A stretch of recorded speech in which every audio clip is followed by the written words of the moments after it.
Welcome to The Watching Dead, the officially unofficial podcast for The Walking Dead on AMC. I'm Jim. I'm Aaron. And today we're talking about Season 10, Episode 20, bonus episode 92. I don't know what episode this is. It's 20. That's all I care about. 20. It's Season 10, AMC. You hear that? Season 10, Episode 20, Splinter. Aaron, what'd you think of this princess-focused episode? This was the second best episode of the bonus episodes. Unfortunately, that's not saying a lot. I mean, we needed these episodes, I think, or I guess we didn't need the episodes, but to the extent that these episodes are going to be used well, they should like fill in some character blanks from some of the lesser known characters so that we can care about them, to replace the cast of characters we already did care about that we've lost over the big wars the last year. So filling out like what goes on in Princess's head and what motivates her and her fears and all that kind of stuff it was good. However, I mean, I think you really see the limits of these bottle episodes. Like this was an extremely short episode. It was like 37 minutes all up with credits and everything. And it just felt very limited. It felt like, you know, these are pandemic restrictions. No one can get within 6 feet of each other. We're going to film mostly in this box. But I appreciated getting to know a little bit more about our stormtrooper overlords and kind of getting, some like, trying to figure out what makes them tick and stuff. Because I think that's what's so interesting about them is they're just like they're presenting themselves as if they're the uber powerful version of Rick's group. Mm-hmm. And how many times have we seen Rick's group take in a bunch of people, put them in a cell and be like, hey, we're trying to answer some questions. We need to know if you're good because we got these procedures because we've got a lot to lose. And like seeing our friends being on the other side of that is interesting. Because if you think about all the shit that Rick pulled in the prison arc or they pulled an Alexandria arc and, there's a lot of drama to mine here. And like with the backdrop of like, what if we fuck this up? This is first contact with a larger civilization. What if it's a good one and we just are too savage to join it? So that stuff is interesting, but the execution's so and it just felt so cheap, man. What do you think?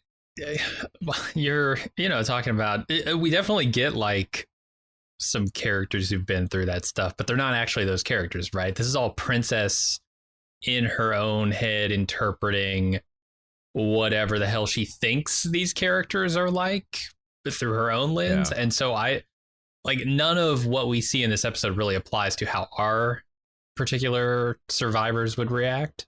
I meant like we've been through it, like we as an audience. So we've seen what it looks like to be. Okay. And we're like, why don't those people just shut up and go along with it? And these are like, now we see what it's like to be on the other end of that. And I think that's why it's effective. But yeah, you're right. This wasn't like Rick or Daryl in the cell. This is a new person. Yeah. Us as an audience, we're certainly thinking all that. I don't know. I didn't dislike this episode. I thought it was... for what it was not bad. I like the big reveal of this episode. I don't know. Everybody's seen this episode, right? It's when they reveal that Zeke isn't real. He's been a figment of her imagination the whole time. That was pretty good, and I feel like this show. There were a couple of moments where I'm like, wait, that doesn't make any sense.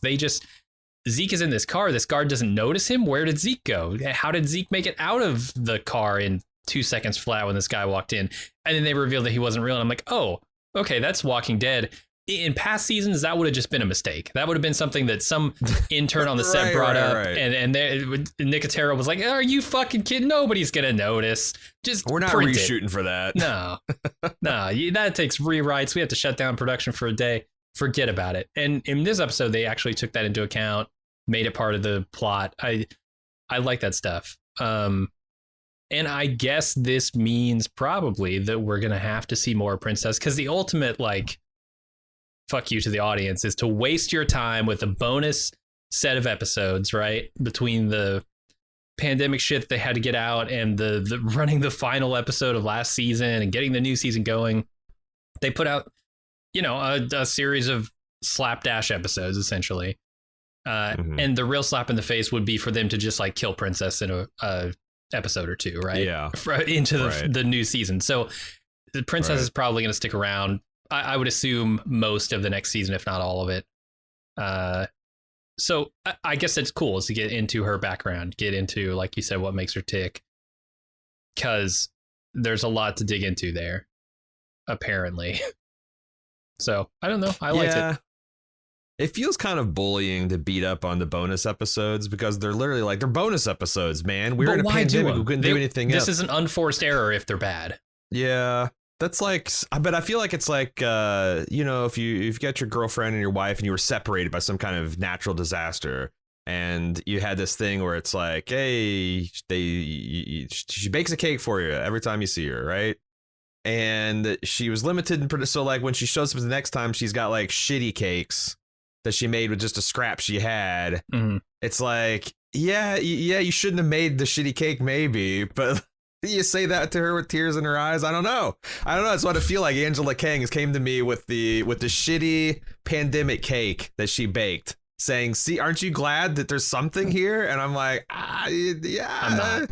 Choking down dry bite after dry bite. Like, you really shouldn't have, Miss Kang. I could have held out till August. I think. Yeah. That's the thing. I don't know that we really needed these episodes. Like I said, I think it's good to get into Princess's background, but boy, you could do that in an episode where you can put together a whole cast and maybe an entire crew as well to shoot an episode. If you just wait. Because that's the thing, is that's what makes me feel like I don't think Angela did this, baked us these pandemic cakes because it was out of the goodness of her heart. I feel like deep down AMC needed this. Yeah. Like, hey, we got some advertisers who are going to fucking breach contract, or maybe even like actors. Mm-hmm. Like there's a clause like, well, if you don't, if there's no, if you don't have a shoot that goes on for over 18 months, then fuck, the contract's null and void. I'm going to go sign for CSI Zombie. I don't know, but like, that's the other thing. It's like, yeah, this doesn't feel like labors of love. This felt like some kind of, well, we got to do, it wasn't for like, well, the audience is just going too long, like we can't deprive them of The Walking Dead. It was something else. Mm-hmm. But yeah, it's unfortunate because these are on the average significantly lower in quality than season 9 and 10. And that's you. I'm interested. I haven't gone on to Wikipedia yet, but I'm interested in seeing like the audience level and like what these episodes did to it, and then what happens in August when they come back. Mm-hmm. Because if these bonus episodes ran half the dwindling audience off and they don't come back, then whoo boy, maybe they all went to the world beyond.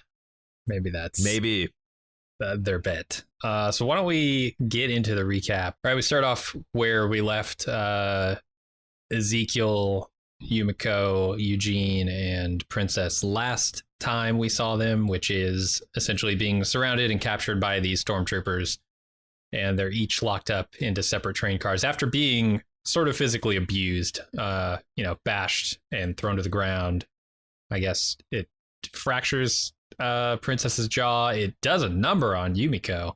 Holy shit. At least I think it does. It's hard to tell. That's the thing I was about to say. Yeah. I was about to say it's hard to know what goes on in Princess's mind versus like what is stuff actually happening, because there's clearly events taking place, but her panic attacks and her trauma and all her active imagination is all really doing a number on us. You know who could have used a more active imagination? The people who decided where they were going to put these survivors. Train cars again?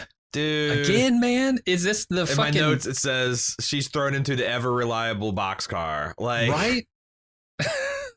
I mean, I guess it makes sense, especially if you're trying to save money. It's like, is a Terminus place still got, like if we never show the outside except for in highly overexposed shots and like really tight, so all you can see is the sky and Princess clinging to a boxcar, will people even know? But like, yeah, man, this is getting to be a fucking trope, dude. Yeah, like for sure. Not even like containers. Like containers are got to be ubiquitous in the zombie apocalypse, but like, we saw fucking old fashioned box cars. Yeah, exactly. Box cars, huh? All right. Yeah, that old chestnut. I didn't see any letters on the outside, so at least there wasn't that. But we'll see. She's into P-car for Princess. It's just uncategorizable. She's kind of freaking out in there, and she's sort of sizing up her cell, walking it. There's nothing in it other than empty bags. I think these are empty bags. Hard to tell. She pries the boards that make up the walls, but she gets a splinter, and then she hears Yumiko, who's hurt and wants help. And Yumiko tells her, keep talking to her. So Princess tells her the story about getting a splinter when she was 14. It got infected, a whole thing, while she's picking at the wall here. And then Yumiko passes out, and the stormtroopers drag her off. I assume she passed out from hearing this story. It just was too much. Talking about the pus, the hand being swollen, like a balloon full of pus. Ugh, it's pretty rough. Yeah, I mean, this is all good stuff. It's interesting. The depth, I guess, of her trauma. Like they imply that she's like locked into a little closet as a result of this, and she's like reliving, like this closed and dark closed spaces. I mean, it's pretty traumatic. And then her stepfather, neglecting her and her getting a wound, and her stepfather, telling her she's too gross to eat at the family table. She's got to eat in the garage, and her mom back into play. That is pretty bad. There's also I feel like she's had professional help, because she's doing like the textbook things, like when you're having a panic attack, like, count or try to, she's doing like the counting and doing like memorizing facts kind of thing. I've been taught more of like grounding yourself in your environment, like, like naming things you're seeing and like going around the room and like forcing yourself to pay attention to your reality. But like, I imagine but I wonder how much more we'll find out about this stuff, because yeah, I mean, it's just like The Walking Dead that like do a whole bunch of character development in one episode, and then this just really never comes up again, So yeah, we'll see. At the end of this episode, I'm kind of curious as to the fate of our survivors, but yeah, especially since all this stuff, it turns out, happened in a vacuum. Like we know a hell of a lot of troubling things about Princess that Yumiko and Zeke and Eugene are not privy to. So it's also going to be interesting to see them kind of discover this stuff independently. Because I don't think, like I said, I don't even know. It'll be interesting if Yumiko remembers any of this stuff. Like, even if it actually happened that she was right next to these people in the train cars and all that shit is legit. Yumiko is having a concussion, drifting in and out of consciousness while she's hearing the story. So yeah, I don't think that any of this actually happened, because when they do the final reveal, they show that A, there's no crack in the wall that she was picking at, and B, there's no hole in the wall that she was getting out through. So like, I don't think she talked to anybody. So she couldn't even talk, because I thought maybe there was something there real, like having a conversation. But you're right. Yeah, I mean, she fully I think attacking the guard is the only real thing. Yeah, and the interrogation, that's real too, right? Yeah, I think that has to be. Because I don't know, like if you're getting into that extreme a flight of fancy, then I don't like shit. Like, did anything happen? We got to wait until we get a reliable third party to kind of tell us that it all happened. There's some did weird. You hear? I saw that they mentioned a guy named Mercer.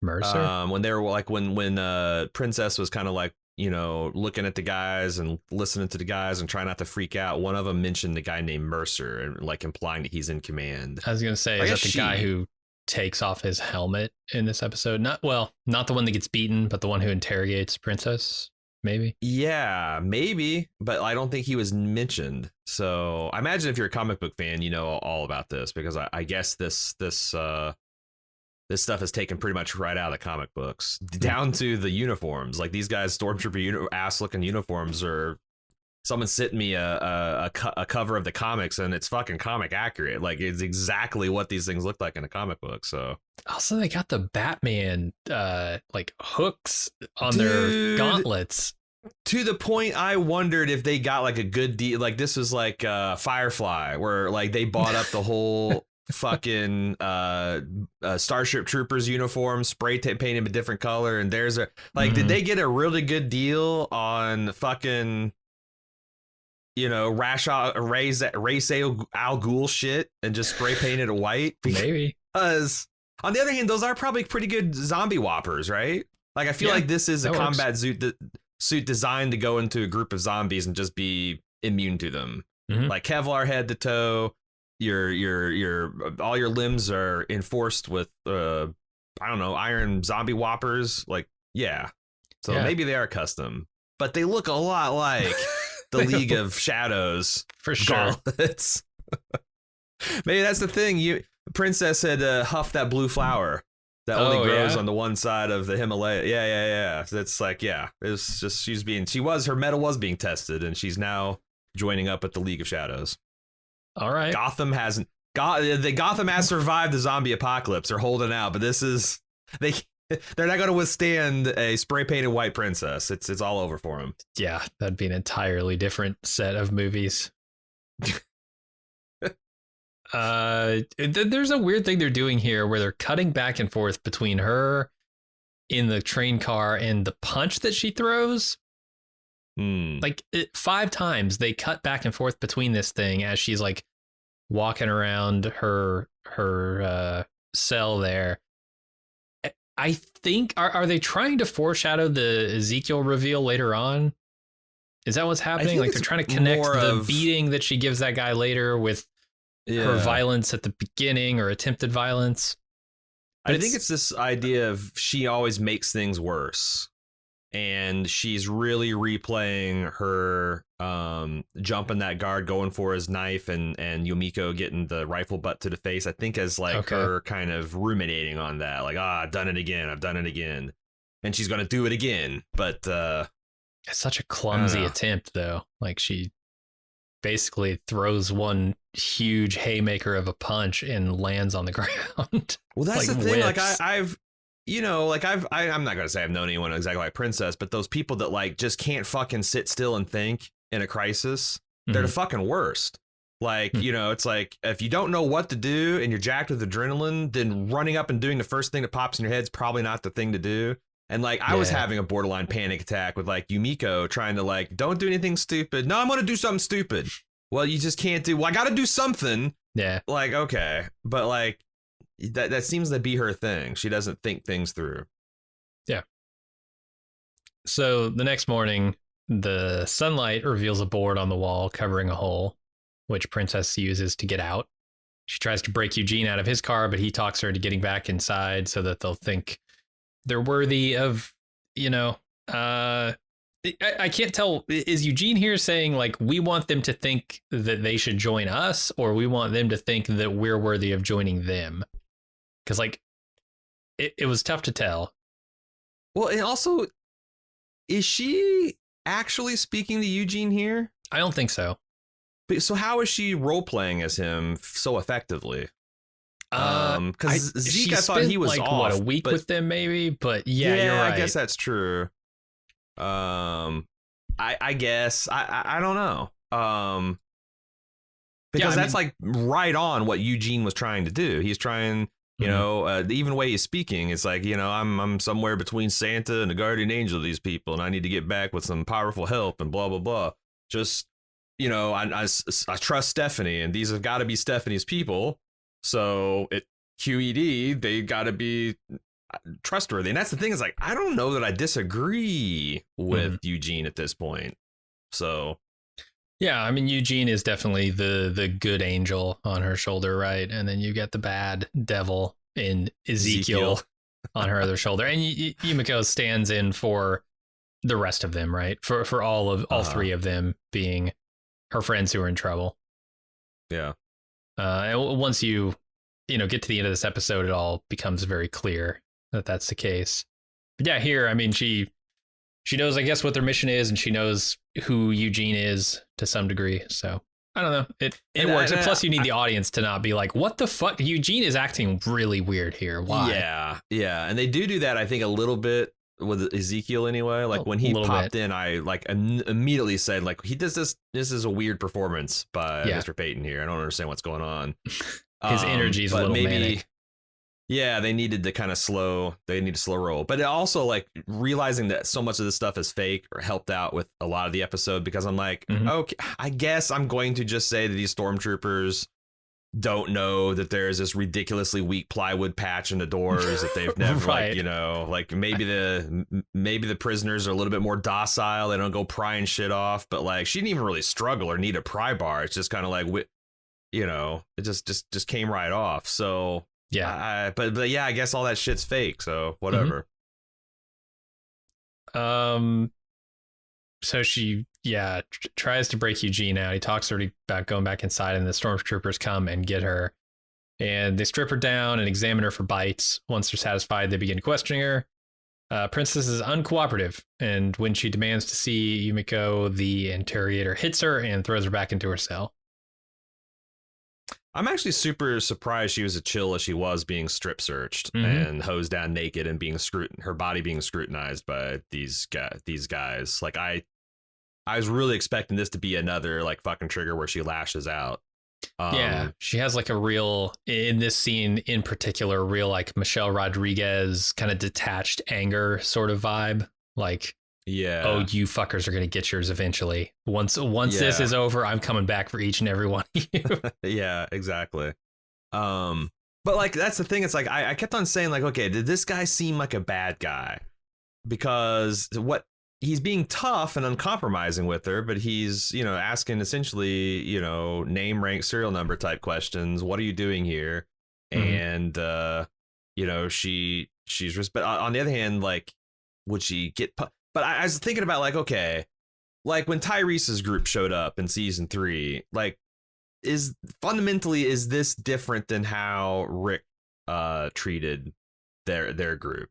Also, Rick's group was a lot weirder. Like they're just these family holding up in a prison cell. Like this place like is well organized and well equipped, and I don't know. Like I mean, you can hand wave to like the Nazis and like the Italian fascist, but like usually when you have large groups of well organized people, the chance for like psychosis is a little bit lower than when you're in a burnt out prison dealing with some kind of hillbilly family from Georgia, right? Sure. So, but I don't know because this is a like everything these guys made sense. Like, we got so much to protect. We're very protective of it. We got a lot to lose. We got to be careful. Like that shit is stuff I've heard Rick and his group say a million times. And I've seen how Rick does like with the fairly light and gauzy Oprah interview style interrogation of Alexandria.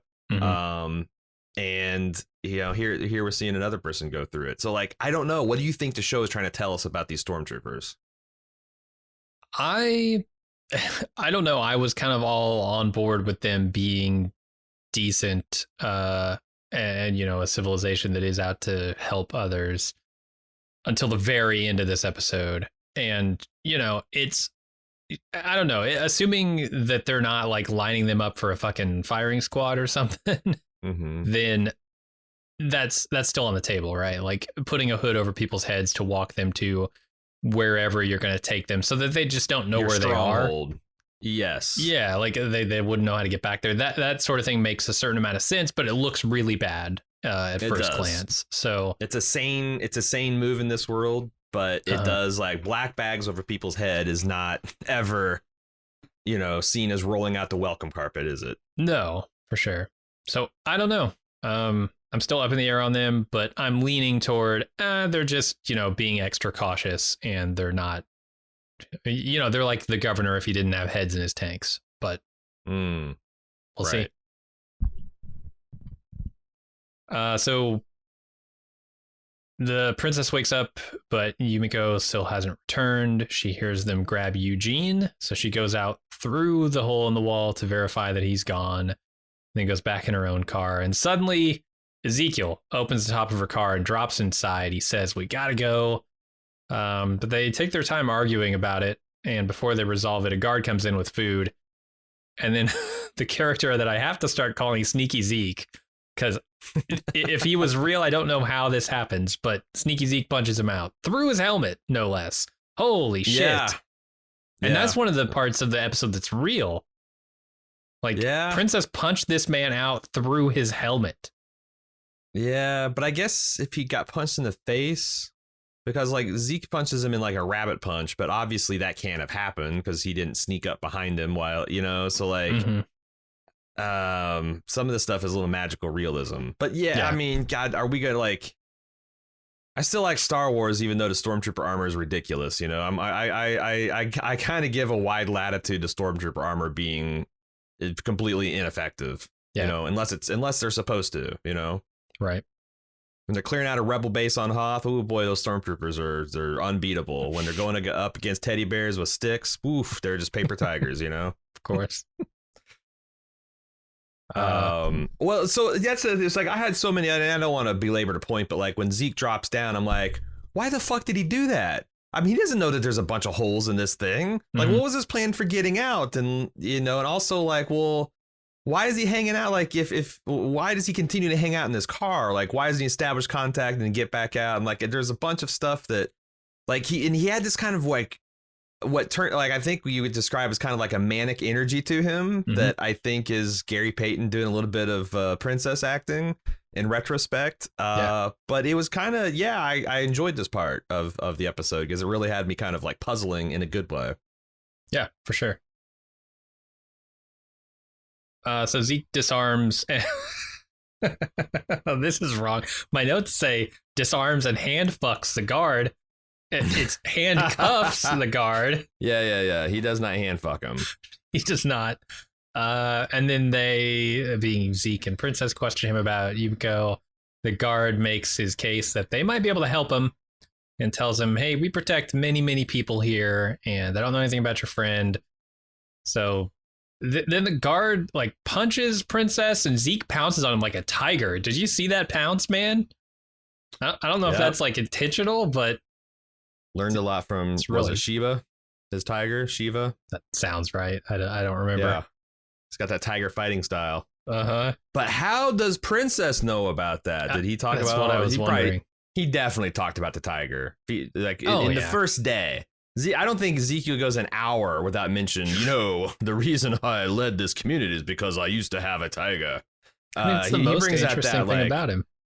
Yeah. The first meal you sit down, you're going to hear that story. So yeah, she probably knows all about the tiger. So Princess is like screaming at him to stop while he mercilessly beats this guard. And then also the switcheroo.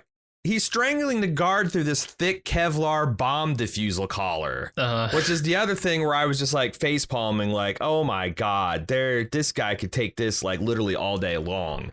Yeah. But again, turns out it's all a fantasy sequence. Right. Yeah, it's revealed Zeke, along with the hole in the wall and the escape hatch, were all just hallucinations of Princess, and she's the one beating the guard.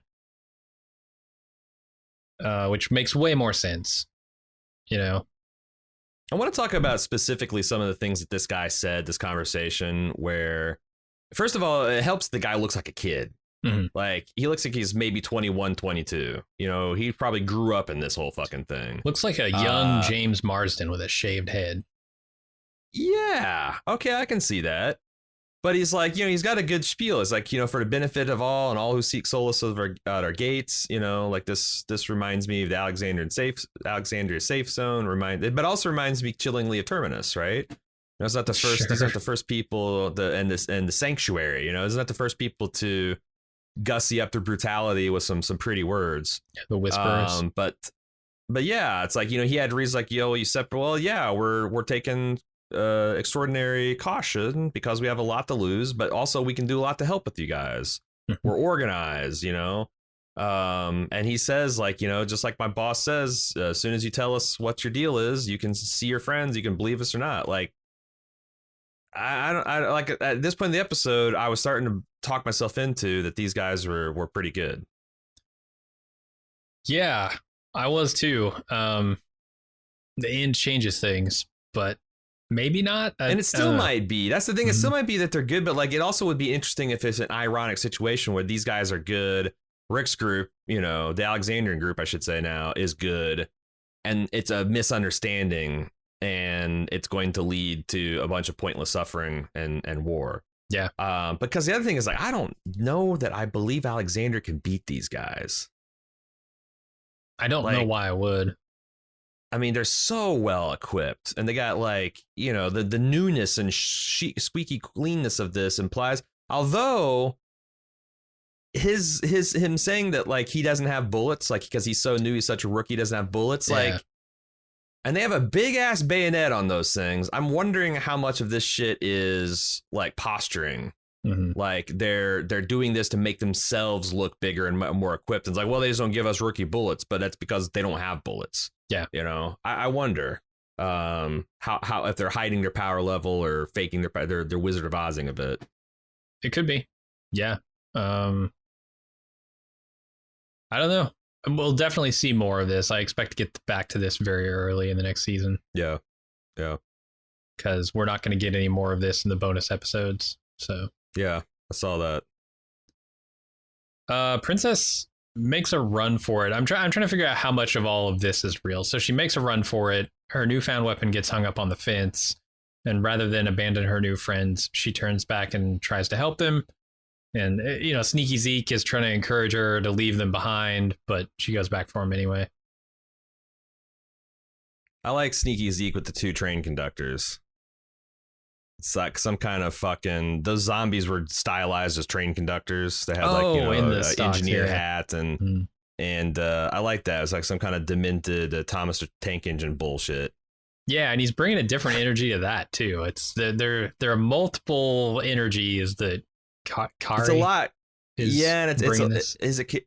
Oh, I said Kari. I don't know. I thought that he was doing a pretty good job, and I saw a lot more clearly in this that he's literally channeling Princess. And now that the jig is up, it's very much like he's being kind of bratty. Yeah, that's what I thought he was doing anyway. Mm-hmm. No, I think you're right. It's just different modes of Princess. But she also hears where she alludes to other people, unlike her mother and stepfather, who have been kind to her. She name checks Travis, Sammy. I don't know if we'll ever find out more about this, but like it's not like she's been universally taken advantage of and beaten, betrayed. She has reason to believe in some form of family and friends. Is the important part, I guess, of that. Yeah, these zombies that Sneaky Zeke has in his stocks or whatever, which I think are like train tracks. They're not the rails, but the parts that support the rails. I don't know what the fuck that the trestle. I thought it was just like a oxen yoke, which maybe. I'm like, is there's like people out here that's harnessing zombies literally for transportation and whatnot. I don't know. There might be, but the zombies in it, I don't know if you notice, is say like come back for me when Princess turns to go back to her train car to save her friends. They're like talking to her. I was wondering if that was something in her old life that like this was hinting at, or like I did notice the zombies were doing some kind of chattering. Yeah, like I don't know.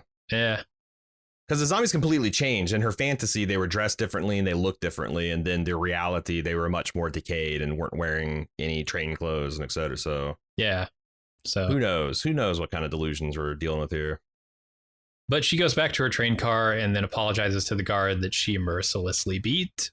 And she keeps his gun, but removes his restraints. Then her Splinter comes out as soon as she does a kind deed, I guess. I don't know. Princess tells him everything she knows about the others in order to increase their chances of making a deal. And as soon as she hands over the rifle, the guy opens the door and Princess sees her friends outside with bags over their heads before also getting bagged. A couple of things. I think that the Splinter disappeared because it was never there. You know, like you said, that those cracks in the walls never existed. So it's like, this is all good point. You know, for the thickest of those following along, this is I think supposed to reveal that like none of it was real. Did you notice the bayonet in this scene? This thing is alternating from take to take, from pointing at a 45-degree angle towards the ground to straight up through the barrel. It's like, I don't fucking know, like, to your point about the awfulness of the, like, how the fuck did no one notice that? Or there weren't enough takes where they were consistent that they could use those in editing. I don't know. And it's a small thing, but it really took me, like, that thing is wiggling around, just really kind of took me out. Well, or maybe it's supposed to, it's showing how like ill-fitting and cheap their equipment is, because this is all a bunch of Wizard of Oz shit. I just think their continuity person was non-essential worker, so they didn't show up to work that day. Like, on The Walking Dead, I believe it. Yeah, I believe it.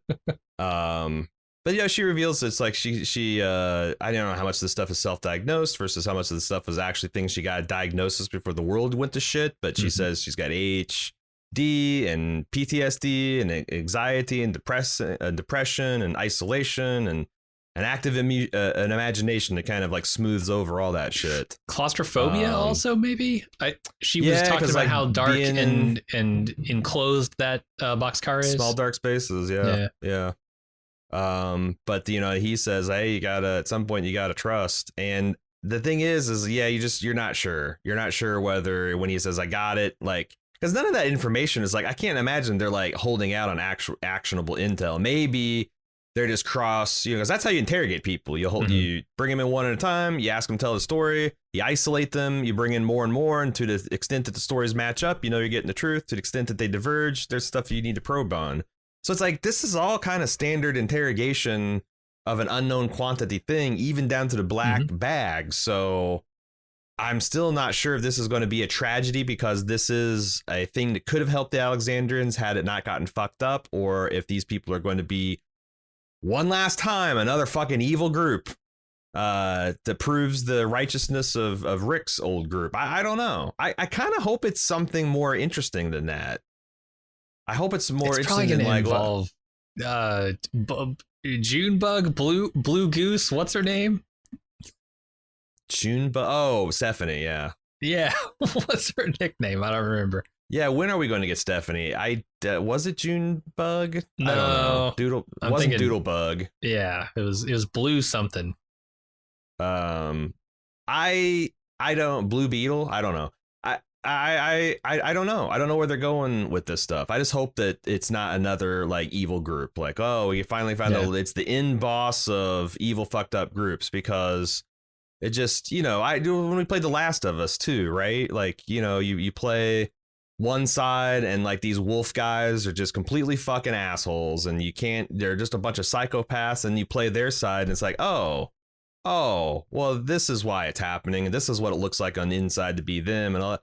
So, yeah, I just think that's an interesting concept. I hope it plays out that they're just not like one dimensionally evil or, just bent on power and destruct or whatever, personal glory. If there's just a bigger governor or Negan, I'm going to be disappointed. That's the thing. I'm always proven wrong by the show every time I say, well, they just don't have enough time to do this. But like, it took 2 seasons to take out Negan, and Negan is not nearly organized or probably as well equipped as these people seem to be. It didn't need to take 2 seasons, but it did. Okay. I know it did. This show takes its time with those types of things. When a large set is involved, it takes its time, and you gotta bet there's a large set behind these guys. So I don't know if we have time in one, granted extended season, but still one season to get through another big bad. I don't know. Like I said, there's 24 episodes. That's a lot of episodes. Like, who wants that? Who wants another big bad? Like, we've had 15 of them already in 10 seasons. Right. I want shades of gray and nuance and intrigue and backstabbing and false starts and reversals. And 24 episodes is enough time to do that, especially if they're not in fucking around mode. And they shouldn't be in fucking around mode because it's the end of the series. And it's Angela Kang.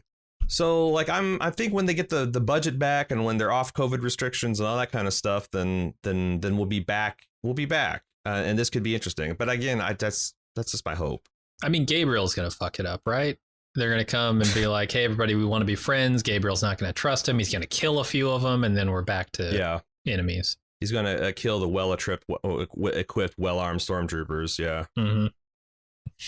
Yeah, we'll see. I'm curious to see where they end up going with it. All right, welcome back to the feedback. If you've got some stuff you want to say about The Walking Dead, it's really easy to get in touch with us. Just email watchingdead@baldmove.com and we will get it and we might talk about it. Todd is up first this week at watchingdead@baldmove.com. Says, hey, Ron, you keep saying you've heard great things about these 6 bonus episodes and that quote unquote people have been talking them up. Where? What people? To my mind, there are 6 hours of pointless garbage filler. Wait until the one where the whole episode is Carol chasing rats and Daryl's fixing his bike. Honest to God, there's another one that literally nothing happens. It's all someone's hallucination. I think we just hit that pay dirt. Looking forward to the Tom and Jerry episode that is going to be the next one. Oh boy. Yeah, she's chasing rats, I guess. They're nothing but placeholders. You can skip them entirely and jump right into next season without missing a beat. I suppose the Negan episode is all right if you like Negan, but I'm in the camp that believes Negan destroyed the whole series and continues to do so. Oh, wow. Boy. I think the Negan arc did kill The Walking Dead in its old present form, but like continuing to kill it, I don't know if I agree with that. But I'm also curious to know if you plan to watch The World Beyond. You want to talk about pointless garbage? That's the one I'd love to hear a take on. Nope. Unlike these 6 bonus episodes where people, had some beer goggles on for, I've heard no one say anything good about The World Beyond. I hear that it's young adult The Walking Dead, and I'm like, wasn't that Fear the Walking Dead? Wasn't that The Walking Dead? I don't know. Yeah. I don't plan on continuing my journey with the Walking Dead properties beyond season 11. Yeah. I'm not going to rule it out because who knows what kind of crazy shit the Carol and Daryl thing is and who's watching it and how it grabs. But like, I'm largely the same. Sam Brown says, hey guys, I've been catching up with your new episodes after being bereft when you first stopped your coverage. What's bugging me as much as you was how Beta was able to play his LP on the turntable without electricity. So this is going back a few episodes. Yeah. Because you may have already had other correspondence regarding this, but just after he puts the record on, there's a single frame that shows the back of the unit with clamps going to a car battery. Can only be there to troll viewers as there's no way you could see it on original viewing as it's too quick. I hope this answers your question. Also, that ain't how batteries work. I hate to be the bearer of bad news here to the Walking Dead staff and crew, but batteries lose their charge when they just sit. Mm-hmm. I don't know if you've ever not turned your car on for a year and a half. I don't know, during maybe a global pandemic. We'll do it. Yeah. But yeah, that shit won't just fire back up. Yeah, I think that's hilarious that if that's what they're going to do, every time they see someone doing improbable electrical things, it's just going to be they're going to smash cut to Eugene with his mountain of batteries that we saw in that one episode, or Beta clipping some alligator clips to some battery terminal. Because there's also most of these things aren't designed to run off direct current. You'd have to have some kind of alternator thing or conversion thing, and you can't just fucking clip shit to battery. But it would be something if that's just anytime you see them using some electricity or something, you just in the background there's a couple terminals going to a battery, fuck it. Hey, we thought about it. There's a sciencey thing going on here, I'm not gonna give. I got a better question, shit, but yeah, but it's where is that going to? Is it going to the record player itself, the CD player, whatever he puts in? Is it going to the speakers? Is it going to the amplifier? What are you powering off this battery? Everything off a single all the sound. A 12-volt battery? Okay. It's powering the sound. It's powering the sound. Yep. It's powering the sound. Yeah. Better question is, I think this is the only violator. How the fuck is Daryl getting fuel for his motorcycle? I don't think that thing's a diesel. He's not running off of vegetable oil or animal fat or shit. Is he refining? Because that's the thing. Gasoline does not. And we talked about this. They were running at the original Walking Dead sequence, 2 years, really starting to stretch your believability that there's still good gas out in the world. Yeah. But somehow he's able to keep enough in his little thumper running. We'll see. It runs on his sweat. Just pure Daryl sweats gasoline. He just rings whatever is on his Angel Wings vest into the tank, and it just runs another day. Yep. Josh wrote in and says, I'm super excited for season 11. And I'm glad to have you along for the ride. Well, thanks, Josh. It's mutual. In a recent interview with Norman Reedus, he was asked, what can you tell us about the Daryl and Carol spinoff? Norman responded, I can't tell you a whole lot. But what I can tell you is that it won't look like anything like The Walking Dead. Nah, it won't look like an episode of The Walking Dead with just Carol and Daryl. Nah, that'd be stupid. It's going to be completely different, man. That's what he said. And he says, I've been racking. That's nothing. He says, I've been racking my brain trying to figure out what else they could do besides walk in the woods, going from settlement to settlement, killing walkers. What do you guys think? I think Reedus, if he was being honest, would have said something like, it's totally different, man, because I'm going to be an executive producer on this one. I'm going to get paid points. I'm going to get paid points post. Oh, man. I ain't going to have to work a day in my goddamn life after this. I think that's what he means. Boondock Saints 3 ain't happening. I got Andy off this bitch. I'm going to be an EP. It's going to be me and Mel running this shit. Yeah, I think that's what he means by being completely different from his experience. He's going to have a whole other pay scale and another credit on IMDb.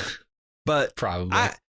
But it could be something like a lot more Marvel-y, if that makes sense. Like imagine like a lighthearted kind of buddy romp, or like an Ash versus the Evil Dead. Like if they take it in that kind of like, because I think The Walking Dead needs a bit of an enema. Mm-hmm. And if they're going to keep doing the World of Walking Dead or whatever the fuck it is, World Beyond The Walking Dead, maybe they can get like, go real Z Nation with it. So like get away from the navel gaze and the morality and just like lean into it's fun watching Daryl and Carol kill zombies, get into misadventures, bust each other's chops. Maybe they'll get romantic at some point. It's now that they're kind of dangling Daryl's sexuality around. Maybe they'll put that plot in there too. There'll be a will they, won't they? But I think that's what he means. It's going to be different tonally. Maybe. What do you think? Yeah, I mean, I can't think of how else it would be different. That seems so strange to me, though. Like, I know you can do this successfully. Like, if you look at Harley Quinn animated series compared to like The Dark Knight, right? You can tell stories in a universe that are very different tones. Adam West, Batman. Right. But I just don't know. I'll have to see it to really understand it, because The Walking Dead has had the same tone across how many properties now? 3 different ones. And that's what I'm saying. I don't know. I mean, people would probably be in for it, but how long can they keep that up? Keep that interesting? And are they into like, well, we're just going to farm the viewers we've got, or are we going to try to get new viewers? Because if, they can have, like, if AMC can trot out a couple of trailers along the lines of, just having Daryl and Carol doing something fun and like a voiceover saying, Alan Sepinwall's Rolling Stone says that if you thought Carol and Daryl The Walking Dead is going to be The Walking Dead, well, you've never been more wrong.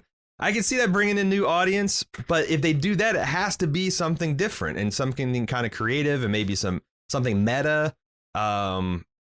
Because like if they go even more serious into the grimdark, oh my God, I am completely not interested in Daryl and Carol just being tortured episode after episode. It's going to be a silent film style thing where they have like title cards between shots. It's going to look very grainy and old. It's going to be black and white. Yeah, it's going to be a season-long love letter to Nosferatu. Mm-hmm. So yeah, I don't know. Like I do musical. A musical with Norman Reedus. There you go. How do you know? He might have pipes of platinum. I just don't. I don't picture him as the guy to do the musical stuff. But okay. No, I don't know. But like I do. I hope it is something different than The Walking Dead, because if it's just more Walking Dead with the only 2 people we care about from the show anymore, then like goddamn, we got 12 seasons of that. Yeah, supersized seasons. So shit. Finally, we got Stacy from Kansas City. Says, okay, I want to talk about the cabin lady and the distance between Daryl's camp and her cabin. Do you think that it is possible that we're meant to understand, for the sake of Daryl's intelligence, that Daryl knows the cabin is there? He knows it's inhabited, even knows a dog belongs there, and just avoids it out of respect to the home dwellers and perhaps not wanting to get to know them or run into them. Her hypothesis is Daryl having a big heart and trying to be respectful of people, or perhaps not wanting to get attached to a dog that's not his and might not return, is a better take and preserves his intelligence, integrity of character, rather than just like, well, he was walking around on the 100-acre woods and never figured it. But like, then you are impugning the lady's intelligence. because she lives on the same 100-acre woods and is not aware of a feral possum man crouching on her property. Yeah, she's also not searching it inch by inch for her lost brother. But it's not like a small camouflaged encampment. It's a giant conglomeration of wood and fucking corrugated metal, and half a reg is cold rolled steel, and like it's pretty noticeable. And it's a small area. I don't know. Like both of those things, like you're either impugning the lady's badassery and intelligence and situational awarenesses, or Daryl, and I thought they tried to draw the kind of lame in comparison that they're kind of the same people. Mm-hmm. I don't know. She's not as badass as Daryl, right? From a woods person perspective. She can fish. I don't know. Yeah, she was a deft hand at fishing. I don't see much of her, so it's tough to tell. That's true. Do we even know what happened to her? She presumably died. I don't know. I don't know, because she just disappears, right? He comes back one day and she's gone. Right. Yeah. So I don't know if we'll ever figure out more about that. But yeah, maybe, but I'm also like, I don't think I'm going to be going back to these bonus episodes to like, hang some deep lore on characters. And it's a shame because I think, we're supposed to with Princess. I guess like I can take some of the stuff I know, but like, you know what I mean? Like these things don't seem like they are especially important or, pivotal to understanding anything. So they're just bonus episodes. Just cake they baked for no good reason. Yeah. All right, that's gonna do it for our episode this week. This was a short one because like not a lot of dialogue, pretty straightforward. Mm-hmm. But we'll be back next week to talk to apparently watch Carol chase rats and Daryl wrench on his motorcycle. It's going to be half an episode of Norman Reedus's Ride and half an episode of Cooking with Carol, now with rats. Nice. We'll see how that goes. Watching Dead at baldmove.com is a place you want to go if you want to get into feedback. And we'll see you next week for the penultimate of the bonus episodes until we get to Here's Negan, aka the good one. Until then, I'm Aaron. And I'm Jim. See you next week.